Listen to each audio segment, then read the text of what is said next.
The internet is a big amazing, and complicated space where people build communities, create anything they can imagine, and make connections all around the world. I'm John Starr, advisor at Thorn. I'm Pailes Halai, senior manager of partnerships at Thorn. And this is Safe Space, a podcast about the people working behind the scenes to protect millions of users every day. These are the leaders of trust and safety. Their stories, their journey, and what fuels their mission to build a safer internet for all of us. All right, John. So today we have Lauren Jonas, who is the head of Youth Wellbeing at OpenAI, joining us on Safe Space. Obviously, we know OpenAI because of ChatGPT and kind of how they've popularized the use of AI and large language models. So I'm really looking forward to getting to know Lauren's unique experience and insights. I'm curious, what are your thoughts about this guest that we have coming on today? Couldn't agree more. Relevant product, relevant role. I had the chance to meet Lauren ahead of time. I think that we're in store for a really good episode here. Well, without further ado then, Lauren, welcome to Safe Space. How are you doing today? I'm great. Thanks for having me. Lauren, we're super excited that you're here and excited to jump right in. Likewise. Let's do it. What does your day-to-day look like? What do you have going on right after this? How does that differ from like a typical day in the life of Lauren? Well, it's worth saying that my day starts at about 5 o'clock in the morning with my 3 kids under the age of 6. So that's where my day begins. But from a work perspective, after this, I jump straight into product. So I spend time with my engineering team. I spend time with my design team. I spend time with our communications team and our policy teams. We're constantly building and rolling out product. And so I'm deep in product specs and Figmas and really thinking about kind of the next iteration of product that will ship. So lots of meetings, lots of docs, lots of design. Awesome. Yeah, I'm rushing over here from the daycare drop off myself, so I know the feeling. Thanks for sharing. So every conversation here on Safe Space starts with the same question. What did you as a child want to be when you grew up? I think until I went to college, I wanted to be a doctor. And in high school, I became interested in neuroscience in particular, but I was pretty set on being a doctor, basically until I took my first chemistry class in college. And then that was over. But it was medicine for much of my childhood. So your professional story starts as an entrepreneur and a founder. I'm really curious to know how kind of those early endeavors shaped your work today and how it influences your approach to trust and safety. My kind of early career from a very young age was entrepreneurial in nature. I started a fashion blog in 2007, well before they were cool. Started a flat fashion blog early on and did that all the way through college and started a number of companies and worked at early stage companies. And the thing that was fairly consistent all the way through those experiences was serving populations that were largely underserved. So I am a plus size woman. I'm Latin. I have history that makes me a population that is not typically served. And so my professional journey all the way through, whether it was starting my own companies or otherwise, was always serving populations that were underserved, whether it was plus size women or children in many instances. That is a really interesting tie perhaps to your time in trust and safety. Make that connection for us as that neuroscience drive, that fashion drive to serve. How does that connect in the space of trust and safety for you? So one of the reasons that I spent a number of years building for plus size women is the plus size community, particularly in the United States, is more often than not a community that is lower lower income, lower socioeconomically advantaged, participates less in the gig economy, and more often than not is a community of color. And that was me, right? That was me in many instances. And so it wasn't just sort of much of my entrepreneurial journey wasn't just building consumer products for that community because it was interesting. It was building products for that community to serve them. And kind of that connection point came my sort of final entrepreneurial journey came in sort of between 2000, call it 17 and 2020. I built a company that was particularly focused on plus size women and advantaging them kind of socioeconomically. That led me to a major tech company. And at that company, I had built for kids before. I'd built consumer products for kids before and was asked to sort of continue that work at that larger company. And it's the same drive. It's the same motivation. It's the same, community of people that are not often the primary audience. And so it felt like sort of a pretty natural segue, whether it was for kids or plus size women, it was a pretty natural segue. And it really is using my skill set to benefit and support.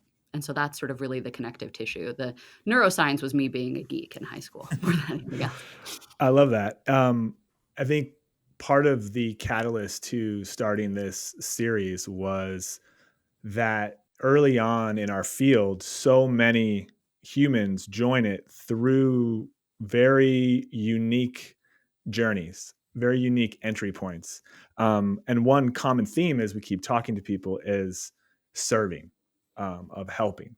And so you mentioned, and your background obviously is similar. You mentioned serving youth. Tell us a little bit about your entry point, because you're obviously your role at OpenAI is around youth and well-being.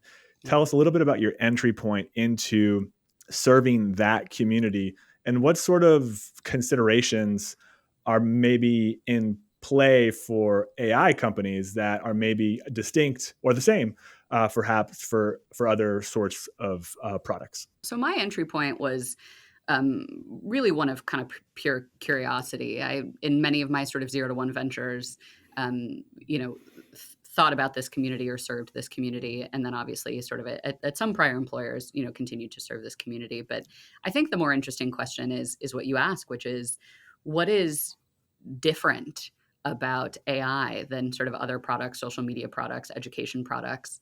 The difference with AI products is that it's all of those things in one and more than those things, right? It is not just a social product. It's not just a learning product. It's not just a product that is for emotional support. It is all of those things in one, in an interface that has never really existed before. And it creates an entirely new set of challenges. For example, which of those things are better for teens, and which of those things are not, and which of those things should we change given the interface that we have, and which of those things should we promote, and how do we think about benefit for teens in a technology that is so new and so novel for the next generation. And I think what it means for me from a trust and safety perspective, thinking about this from a youth wellbeing perspective, is the industry has never had to grapple with this before. It is all of those concerns and considerations that social media companies have faced, that education companies have faced, that search companies have faced, all rolled into one. And so what does that mean in terms of prioritization, and what does that mean in terms of risk when it's all the same thing altogether? So one, I think, really interesting wrinkle, Lauren, just in hearing you talk about your background and experience as an entrepreneur, a founder, and your role now in this technology that didn't exist just a handful of years ago, is the fact that you're having to build from the ground up. And so, is that something that you're drawn to as a human having this experience? And how does that help or guide you in your role today? The short answer is yes. I think the muscle, the muscle that you have when you're a founder is you find a problem and you solve it. And it's very 0 to 1, and it's white space typically. And I love that.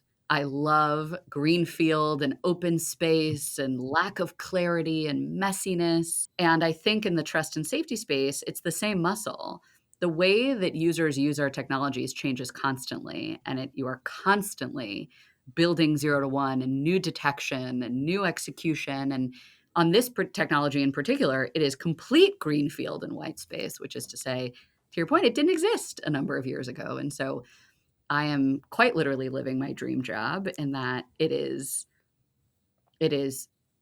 using that muscle that I had as a founder, and I've had has been kind of the through line through my career, which is to say hard problems that are unsolved that require net new solutions for underserved populations is sort of my through line through all of my experiences. How do you see the importance of having a growth mindset in that 0 to 1 space? We had, and Pailes has heard me reference this, but at Twitter and at Thorn, there was a kind of a phrase that we used often is, this is what building something feels like. Whether you have a failure and you learn, this is what it feels like. If you have a massive win, this is what it feels like. And we use that as a team to really drive that growth mindset. From your perspective, though, like, how is that intertwined through your day? I fail all the time. I fail constantly. When I think about what I optimize for in roles and careers and every day, it is learning something new. It is not title or anything external. It is all focused on learning and impact. And I am happy to fail. I am happy to be wrong. I am happy to try things that will not work. It's part of the reason why we launched this parental notifications piece of parental controls. We could have looked at the industry before us and copied and pasted the way that we chose to do this, but we pushed the industry, and it might not work. It's part of the reason we're doing this slowly. I love that as a person. I like to push and learn and grow and fail because that's where I get better, and that's where the industry gets better, and that's where we have the biggest impact on the users we're trying to protect. And what sort of advice do you have perhaps for an aspiring neuro doctor who's maybe turned off by chemistry, who has a 0 to 1 mindset? What advice would you have for that person who's considering a move into our field? It's funny. When I took that Chem 1A class in college and just really didn't love it, I have a vivid memory of calling my parents in tears, feeling lost, not having any idea what I was going to do with my life. If I couldn't do a chemistry class, what was I going to do with my life? It felt like it was over. And my dad was sort of the one who reframed it for me. And my parents are exceptional at this, which is to say, when one door closes, a window opens, or when one door closes, another one opens, and take every failure or every perceived failure, figure out what you learned from it. And in that case, it was, I didn't like chemistry. And then find the window and figure out what else to walk through. And so my advice that I often give is, if you ever fail, think of it as a gift and then find the window. What is the next thing that you can tackle? What is the next thing you can learn? Even if it's a failure also, it means you've learned something and you've had impact. Shout out to Lauren's parents. Find the window. A safer internet doesn't happen by accident. It takes dedicated people and purpose-built solutions. That's where Safer comes in.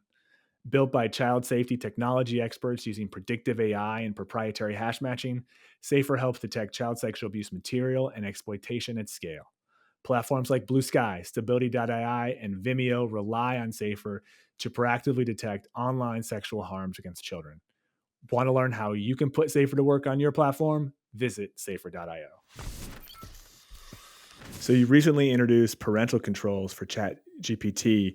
What sort of considerations did you walk through with those sets of controls? The biggest consideration that we thought about when we were designing parental controls was around teen autonomy and privacy. We felt pretty strongly that, and this is reflected in how the product is created, that we didn't want to force teens into a control environment, right? We wanted them to have the ability to opt in or opt out. And everybody should be notified all the way through, right? Everybody should be open, and we should, notify parents one way or the other. But we wanted to give teens the ability to have agency and control to some extent, right? And we also know that there are, every family looks different, and there are, situations across the globe between families that we also want to protect teens from. So we wanted to give teens the opportunity to have agency and control. That was sort of the first thing.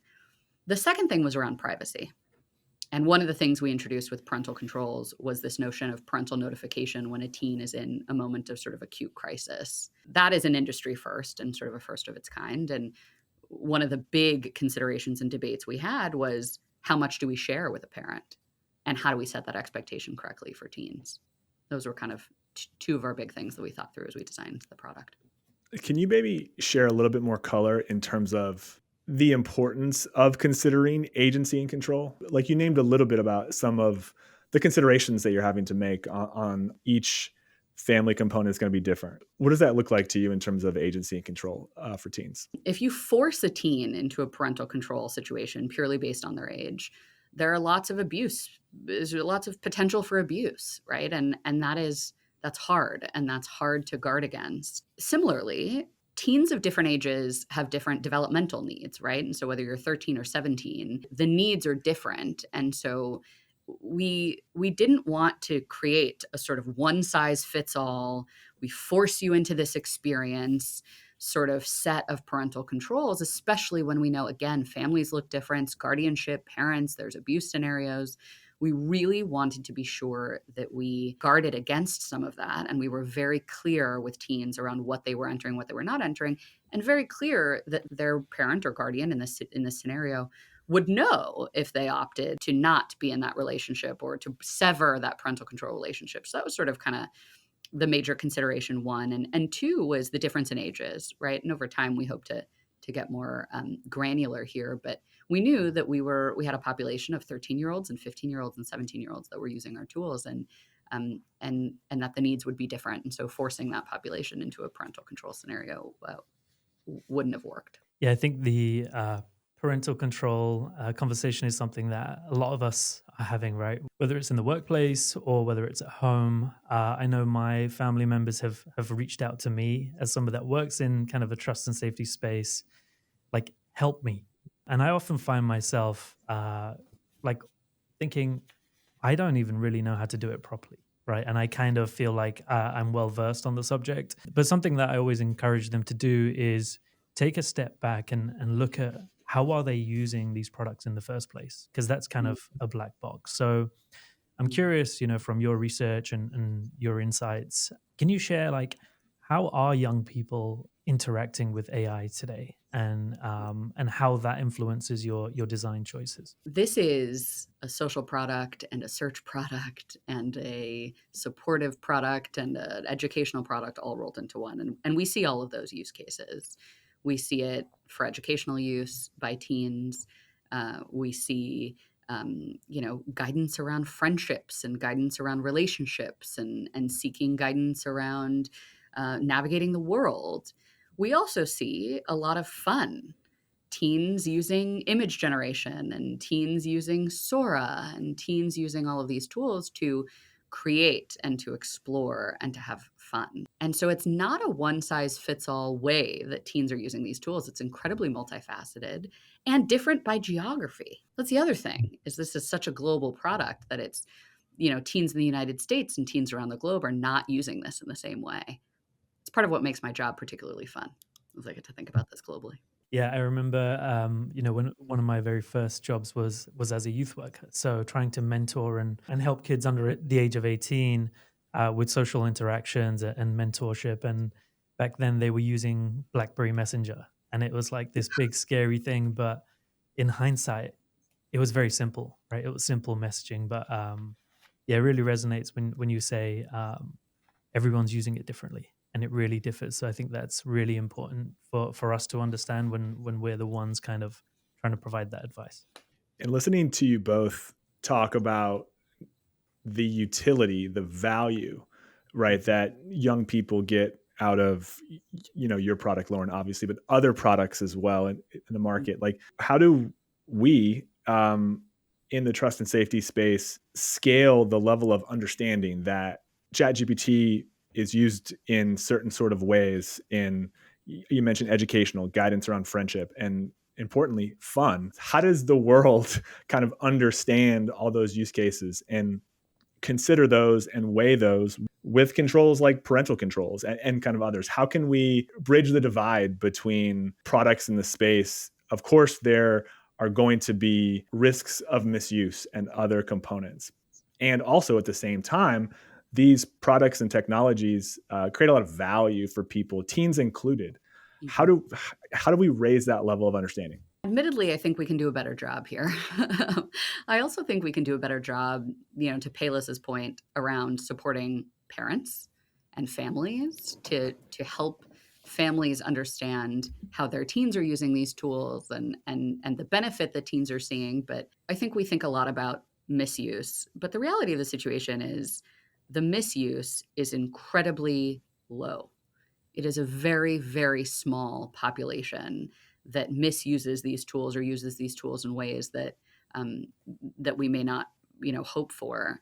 The vast majority of users on these tools see incredible benefit. It is, I said this yesterday, to some folks internally, it's an equalizer. It's an equalizer for teen in the way that no other technology in the last, I don't know, venture to say 50, 60 years has been globally for a community like this. And one of the things I spend a lot of time thinking about is our work in education and our work in fun and in value and in creativity, because there is so much of that. And there's so much of that happening with teens around the globe. And I think if we spend a lot of time um, not acknowledging the value, then we're just doing a disservice. And so I think, I'll take responsibility for that. We could do a better job talking about the value around how we see this for teens. All right, so I'm going to pivot a little bit towards something we touched on earlier, which is safety by design. And we're grateful OpenAI signed on to our safety by design principles, along with other organizations and AI leaders. I'm curious, as somebody who is on the other side and works on these principles, how do you see cross industry efforts like safety by design principles impacting the development and future of AI? I think it's had incredible impact. I've watched it internally. It guides a lot of the work that we do and will continue to do. I think we need more. I think many of the safety by design principles are focused or have historically been focused on child safety concerns. I think we are working actively internally to um, create avenues to learn and support each other across industry on the well-being side of the work that we do for teens. And when we say well-being, what we mean is the benefit, the value, the support, the care of teens as the user across these tools and their parents and guardians and families. So think education, think creative value, think emotional support, et cetera. That's what we mean when we say well-being. And I think we can. This is a new territory and a new technology, and we can continue to sort of support and learn from each other across the industry in that space more than we are today. Agreed. Such new territory, especially youth well-being. I wonder if you can elaborate a little bit on the distinction between what you call youth well-being and what we kind of focus on in terms of child safety with regards to sexual exploitation and that realm. Like, I wonder if you can just double click a little bit on that distinction. When we think about sexual exploitation, that is kind of one piece of the puzzle and is the most critical piece of the puzzle. But when we think about youth well-being, we think about the teen as the actor, the teen as the user, right? What is the sort of benefit or harm or lack thereof that they are experiencing? How are they experiencing the tools? And then we think about the sort of secondary actors that surround them. So parents, guardians, families, educators, educational institutions, et cetera, as the sort of secondary piece here. So it's centering the teen as the user and the experience that they are having on the platform versus the harm that could be perpetrated upon them. That's sort of kind of the distinction we make internally. But again, all of this work equally critical in our mind. Kind of beyond parental controls, What are some innovations or approaches to AI safety in general that you're seeing, that you're excited about, and specifically to youth well-being? What are some innovations that you're seeing around that space? So one of the things we've talked about publicly recently that I spend a lot of time thinking about is age and age assurance. And this is sort of a hot button question that folks talk about some, but I think with this new technology, there's an opportunity to push the boundaries technically around how we build and think about age assurance solutions. And so you'll see more from us by the end of the year. But that is an area that I spend a lot of time thinking about and that I think we don't talk about enough, which is to say, age is the underpinning of everything. You have to know how old your users are to ensure that they have the right and safest experience. You mentioned your product in a more holistic way than I've personally thought about it. You mentioned it as obviously AI, you mentioned it as social and beyond. Having worked inside of a company that just did one component of that, knowing the pace and speed and always on nature of it, I can imagine that that's exponentially increased when you're having to navigate all those other use cases. How do you take care of yourself? I'll come back to what I said at the beginning. I have 3 little kids that keep me incredibly busy and on my toes and happy and joyous. And so when I am not working, I am maniacally focused on them and the joy that they bring and the experiences that they have. And so that really recharges my batteries more than anything else. I'm pretty conscientious about putting work away and spending as much time with them as I can, evenings and weekends and mornings. And that is my mental health. As someone that has missed his fair share of family dinners, I can definitely appreciate that. And it's really cool that you're prioritizing that. Lauren, thank you so much for joining us today on Safe Space. We really do appreciate your time and for all your really important work on such a relevant product. Thank you so much for having me. It was such a great conversation. Appreciate you both. Yeah, thanks, Lauren, for sharing your insights and for doing this work. Thank you. To all you trust and safety pros out there, we see you, we appreciate you, and until next time. To our listeners, thanks for being part of the conversation. If you enjoyed today's episode, please be sure to like, subscribe, and leave a review on your favorite podcast platform. If you want even more from today's guest, be sure to check out our lightning round Q&A session on YouTube.